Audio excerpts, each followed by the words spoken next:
Welcome back to the deep dive. Today we're jumping right into what feels like the very foundations of recorded history, specifically Chapter 1 of 1 Chronicles. That's right. And, at first glance, it might look like just a long list of names. Exactly. Makes your eyes glaze over sometimes, doesn't it? It can, but stick with us because this chapter is actually, well, foundational. It lays out these lines of descent, these relationships between different groups and peoples. It's like a blueprint for how the authors understood the ancient world described in these sources. Precisely. Understanding these genealogies is pretty crucial for seeing how all these different peoples are presented as interconnected. It gives you a framework. Okay, let's dive in then, right at the very beginning. Adam. Yep. Starts with Adam, then Seth, Enosh, Kenan, all the way down through Methuselah, Lamech, and then Noah. Noah, a key figure. Yep. And his three sons, Shem, Ham, and Japheth. And these three are presented as the progenitors, the starting point, for everyone who comes after the flood narrative in the sources. Okay, let's unpack this a bit. We're starting literally at the beginning of humanity, according to this account. We are. And what's fascinating here is how this sets up a kind of universal starting point before everything branches out. It grounds everyone in a shared origin. So after Noah, the world basically gets repopulated through these three sons. Let's follow those branches. Where does the text go first? It starts with Japheth's line. We get names like Gomer, Magog, Madai, Javan, Tubal, Meshech, Tiras. Okay. And then it lists some of their sons, like Gomer's sons are Ashkenaz, Rephath, Togarmah. Javan's sons include Elisha, Tarshish, Kittim, Rodanim. Wow. Okay, so quite a spread of names already. What's the significance here? Well, scholars generally connect these names to peoples and regions known in the ancient world, often to the north and west of the core area the sources focus on. Think maybe Anatolia, Greece, perhaps stretching further. So the text is basically mapping them out, saying these groups that come from Japheth. Exactly. It's linking these geographically diverse peoples back to this single common ancestor within the narrative. It tells you where they fit. Got it. Okay, so that's Japheth. Who's next? Next up is Ham's line. His sons listed are Cush, Mizraim, Put, and Canaan. Right, and these names seem to point south and west? Generally, yes. Yeah. Mizraim, for instance, that's the name commonly used for Egypt in these sources. Ah, okay, so right away we're connecting to a major power, Egypt. Definitely. And Ham's line had some particularly interesting details tucked into the lists. Oh, like what? Well, under Cush, it lists his sons, Seba, Havilah, Sabta, Rama, Sabteka, and Rama's sons too. But then it specifically calls out someone else, Who's that? Nimrod. It says Cush was the father of Nimrod and adds this little description. He grew to be a mighty warrior on earth. Oh, interesting. Not just a name, but a bit of character. Exactly. He's one of the few in these lists who gets that kind of note. Nimrod pops up in other traditions too, often as this, powerful, maybe even defiant ruler. His mention here kind of links this genealogy to those broader stories. That really shows how it's more than just names. Okay, what else in Ham's line? You mentioned Mizraim, Egypt. Right. Under Mizraim, it lists various peoples or tribes, Ludites, Anamites, Leabites, Naphtuhites, and so on. But then there's another specific highlight. Okay. It mentions the Patricites and the Casluhites, and then adds about the Casluhites, from whom the Philistines came. The Philistines. Okay, that's a big one. They feature pretty heavily later on, don't they? Hugely significant later, often as antagonists. So pinpointing their origin here, linking them back through Ham and Mizraim, is really important for how the source frames their relationship to, say, the Israelites later. It establishes their place in this historical map. Makes sense. And the last son of Ham listed was Canaan. Yes, Canaan. His firstborn is Sidon, which becomes a major city name, and then a whole list of peoples. Hittites, Jebusites, Amorites, Girgashites. Those names ring a bell. We hear about them a lot in connection with the land itself. Absolutely. These are presented as the sort of foundational inhabitants of the land of Canaan, the very land that becomes central to so much of the later narrative. Listing them here establishes their ancient presence, according to this text. Okay, so we've covered Japheth to the north and west, Ham to the south and west Egypt, Nimrod, Philistines, Canaanites. That leaves Shem. Right, Shem. His sons include Elam, Asher, Arphaxad, Lud, and Aram. Asher, for example, connects to Assyria. Another major power. Indeed. And Aram's sons, like Uz, are listed too, often associated with regions like Syria. But the real focus in Shem's line, for the purpose of the larger narrative these sources build, narrows pretty quickly. How so? It follows a specific path. Arphaxad was the father of Shelah, and Shelah the father of Eber. Eber. Okay, why is he significant? Because the text pauses here It notes that 2 sons were born to Eber. One was named Peleg. Peleg, unusual name. And the text tells us why. It says his name was Peleg because in his time the earth was divided. His brother was Joktan. Whoa, the earth was divided. What does that mean? That sounds dramatic. It's intriguing, isn't it? Scholars debate the exact meaning. Could it be a geological event? A linguistic split, like the Tower of Babel story, implies elsewhere.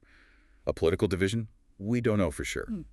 But the text marks Peleg's time as significant, a time of division, and links it right to his name. It places this event within the genealogical flow. Fascinating. And his brother was Joktan. Yes, and Joktan's line gets detailed too. 13 sons are listed: Almadad, Shalef, Hazarmaveth, Jerah, Hadoram, Uzal, Dikla, Obal, Abimelech, Sheba, Ophir, Havilah, Jobab. Lots of names there. Any particular connection? These names are often linked by scholars to places and peoples in the Arabian Peninsula, so it traces many Arabian groups back through Joktan, connecting them to Shem's branch. Okay, so after Eber, Peleg, and Joktan, where does the main line go, the one leading from Shem? It follows Peleg, so the lineage goes Shem, Arphaxad, Shelah, Eber, Peleg, Ru, Serug, Nahor, Terah. And Terah is the father of? Abram, who is, of course, later known as Abraham. Abraham. Okay, now we're getting to a really central figure. Absolutely. This specific chain, Shem down to Abraham, is, well, foundational for the rest of the story in these sources.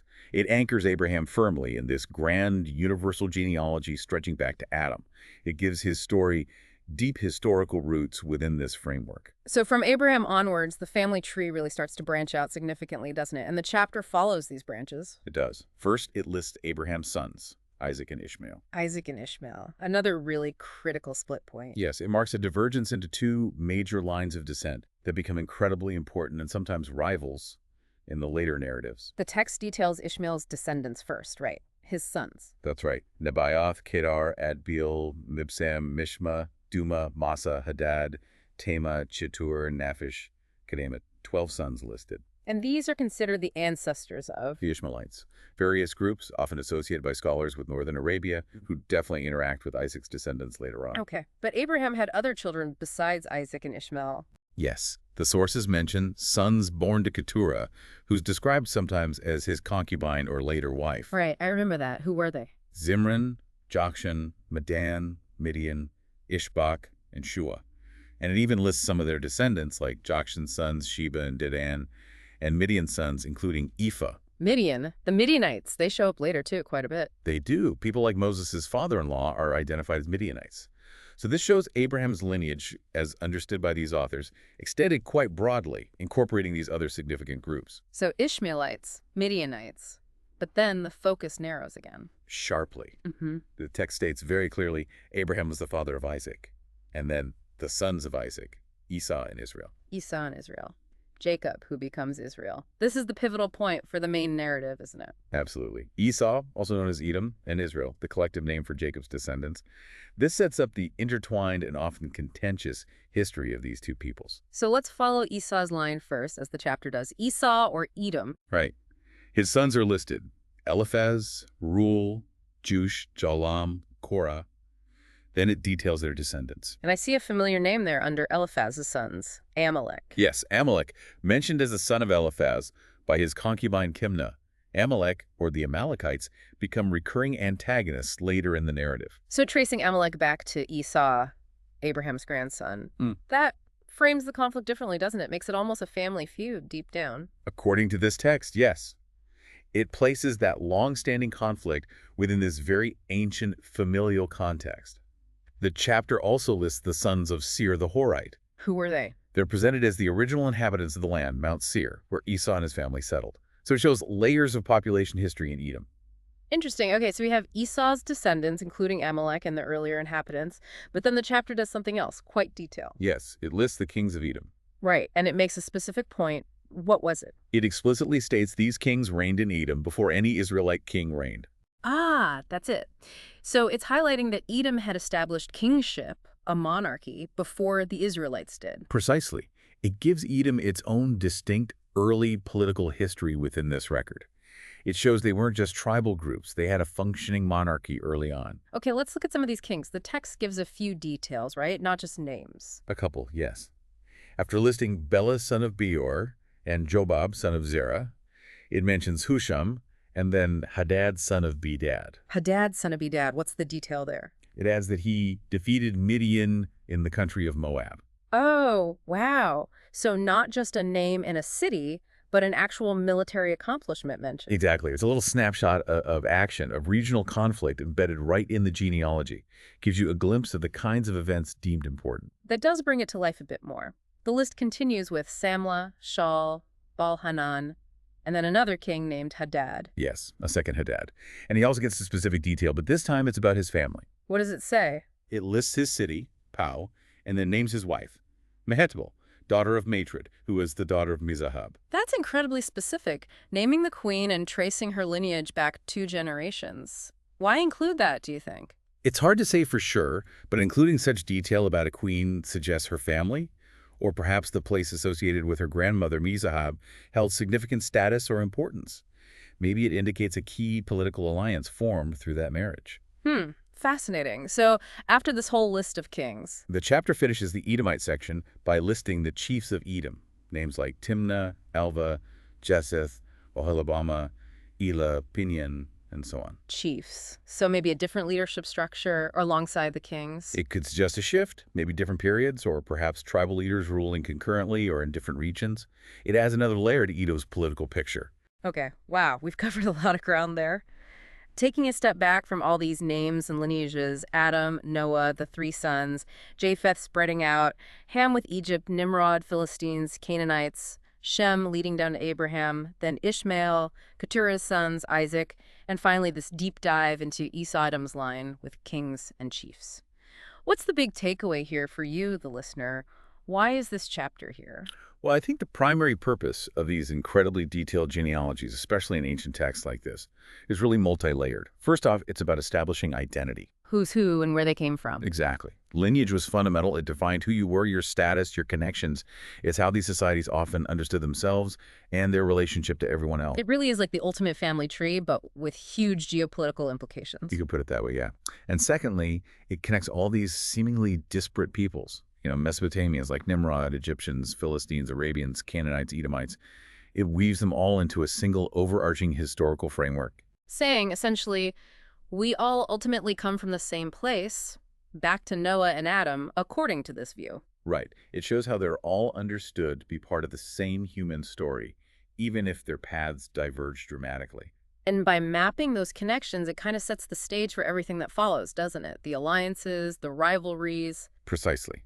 When you later read about the Israelites interacting with, say, the Edomites or the Philistines or Midianites, this chapter provides the ancient backstory, the source's explanation for why those relationships might be framed in a certain way as distant cousins or maybe long-standing rivals or simply related peoples. So it's not just a dry list. It's actually the sort of underlying DNA of the world as presented by these authors. That's a good way to think about it. It grounds the whole narrative that follows in what's presented as a universal history, and it explains the perceived relationships between nations based on this idea of shared ancestry.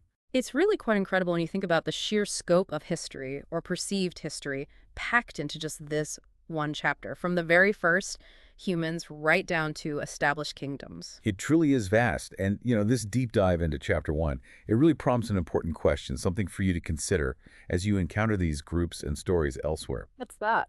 What does the very act of constructing such a massive interconnected genealogy, one that spans, according to its own logic, millennia and continents, what does that tell us about how ancient societies tried to make sense of their history, their identity, and really their place in a very complex world? That's a great point. Something to definitely mull over as you continue your own exploration of these sources.